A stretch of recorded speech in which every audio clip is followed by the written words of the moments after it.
Merci beaucoup. Bonjour à tous. Et moi aussi, je vais quand même commencer par dire à quel point je me sens vraiment honorée et je suis ravie d'être aujourd'hui parmi vous. Et j'ai vraiment le sentiment que ce sont des moments très riches, en tout cas très constructifs.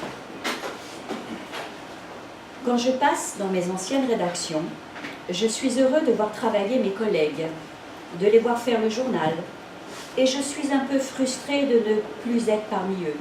Mais en même temps, je me dis que ce n'est plus uniquement là que cela se passe. Ces propos sont ceux d'un professionnel de l'information, ancien rédacteur en chef, ancien directeur départemental d'un grand quotidien régional du sud-ouest de la France. Et pour lui, de tels propos signifient, d'une part, qu'il existe aujourd'hui différentes manières de partager l'information avec les lecteurs, et d'autre part, qu'il est encore possible de réaliser certaines actions permettant de sortir du déclin annoncé de la presse écrite. Ces actions possibles, Alain, nous l'appellerons ainsi parce qu'il a souhaité rester anonyme, est désormais chargé de les organiser et de les promouvoir. En effet, après avoir exercé les fonctions de journaliste, cadre de la rédaction pendant près de 30 ans, il est devenu, en septembre 2015, directeur de la communication et du développement événementiel au sein de la même entreprise de presse où s'est déroulé l'essentiel de son parcours journalistique qui commença en 1986 après un DUT en carrière de l'information.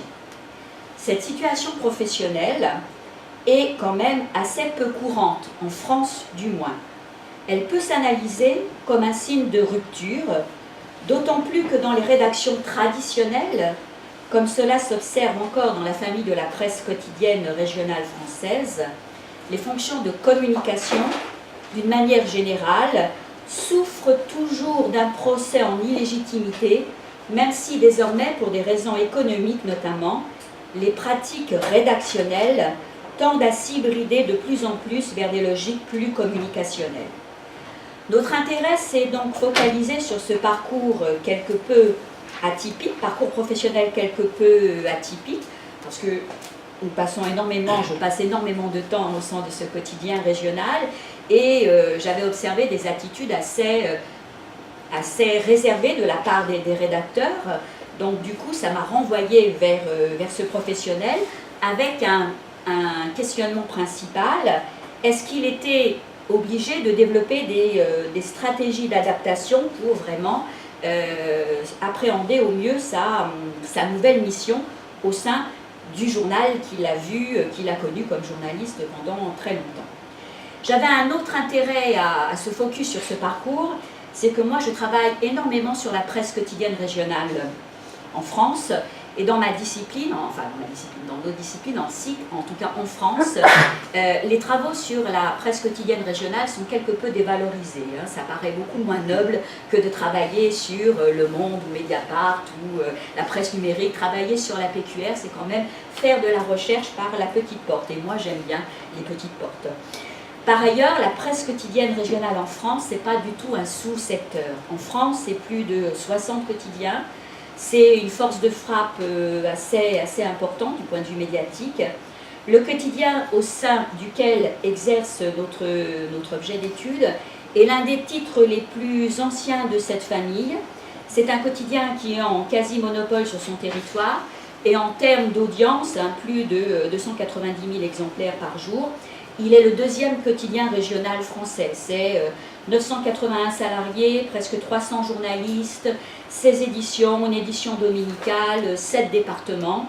Il s'insère dans un groupe de presse qui est vraiment plurimédia, qui compte au total 5 quotidiens, différents hebdos et une télévision locale.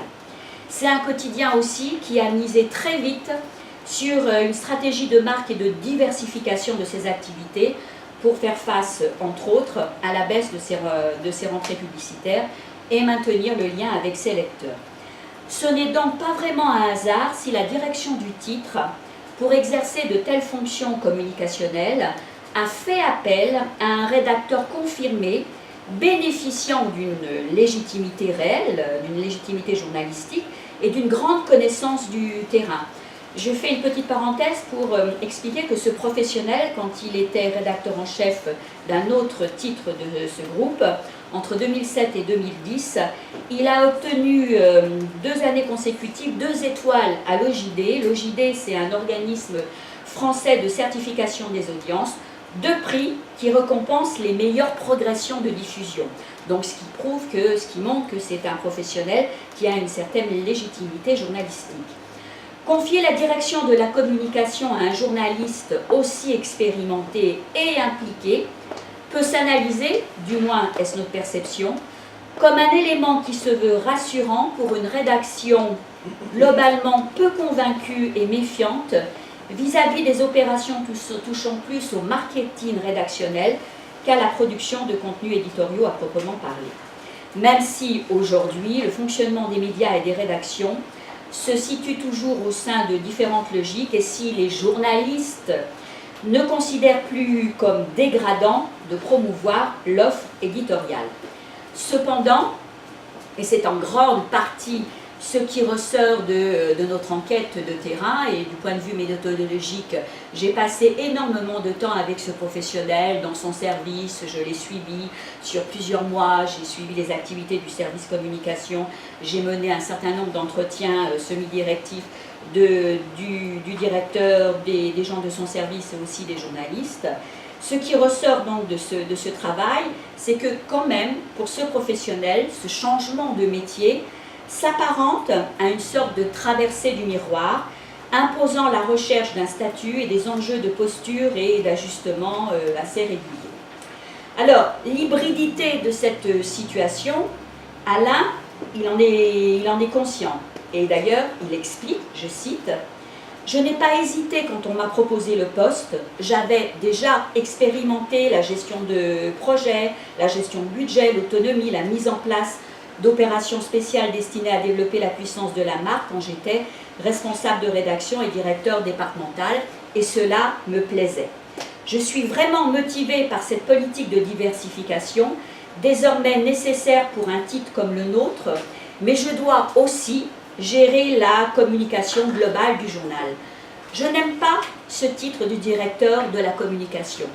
Quelque part, cela me fait mal, mais je ne vais pas m'excuser de l'être, bien que cela ne représente pas vraiment mes activités actuelles. Je ne suis pas un directeur de la communication au sens traditionnel, je suis au service du contenu éditorial du quotidien. Cependant, dit-il, en interne, au siège du journal notamment, mais aussi au sein de la profession, le terme communication passe mal. Et il ajoute, tous mes copains rédacteurs en chef ou directeurs adjoints de journaux m'ont demandé ce que j'allais faire dans ce job. Et par ailleurs, vis-à-vis de l'extérieur, vis-à-vis des partenaires, des publics et des autres sources, c'est toujours le terme communication qui domine par rapport à mon activité, dit-il, de directeur du développement événementiel. On le voit bien, donc le terme, le mot communication, dans l'intitulé de la fonction, est ressenti comme une difficulté pour ce professionnel.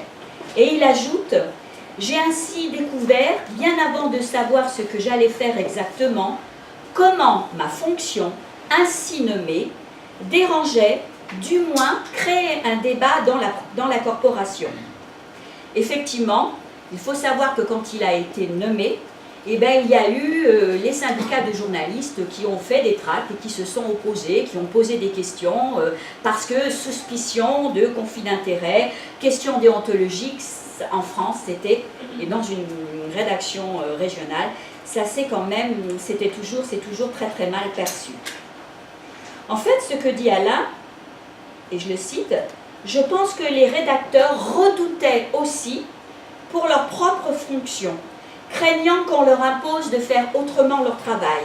Et il dit, je devais à chaque fois expliquer ce que je faisais, presque m'excuser en permanence de les solliciter pour qu'ils accompagnent les opérations de mon service. Personne ne savait vraiment quel était mon métier, quelles étaient mes compétences, et je dois régulièrement expliquer à la rédaction que je travaille sur des vrais sujets journalistiques. En acceptant cette fonction, quand même, dit-il, il a le sentiment d'avoir franchi la ligne jaune. Alors, quelques mots sur son service. C'est un service, ce service communication et d'événementiel, c'est une dizaine de personnes avec des fonctions très traditionnelles, communication interne et externe, promotion et visibilité de la marque, opérations spéciales événementielles. Et lui, son travail, c'est vraiment de mettre au point des débats souvent avec des professionnels, des débats B2B. Et il explique: quand j'anime un débat avec des acteurs institutionnels et des entreprises sur des thématiques majeures pour la région, comme par exemple les conséquences sur l'immobilier ou les retombées touristiques de l'arrivée d'une nouvelle ligne de train à très grande vitesse, je travaille comme un journaliste. Mes routines professionnelles journalistiques me sont très utiles. Je fais des recherches, je choisis des invités, je sélectionne des thématiques, je réalise des interviews, je pose des questions, et des questions qui parfois sont dérangeantes. Il s'agit vraiment de partager autrement l'information, d'amener autrement les contenus aux lecteurs, et la plupart du temps, ces opérations spéciales menées par ce professionnel sont accompagnées par la rédaction à travers des hors-séries ou des suppléments. Alors, très peu de journalistes, du moins dans cette famille de presse en France, deviennent directeurs de la communication au sein de la même entreprise. Et c'est vrai que pour ce journaliste, il pense que les journalistes, d'une manière générale, ont toujours une espèce de pudeur à faire la promotion de leur propre marque. Sans doute, quand ils sont impliqués comme ça dans des opérations de marketing rédactionnel, sans doute, estime ce professionnel, les journalistes auraient le sentiment de perdre un petit peu leur esprit critique, d'être instrumentalisés. Alors, la situation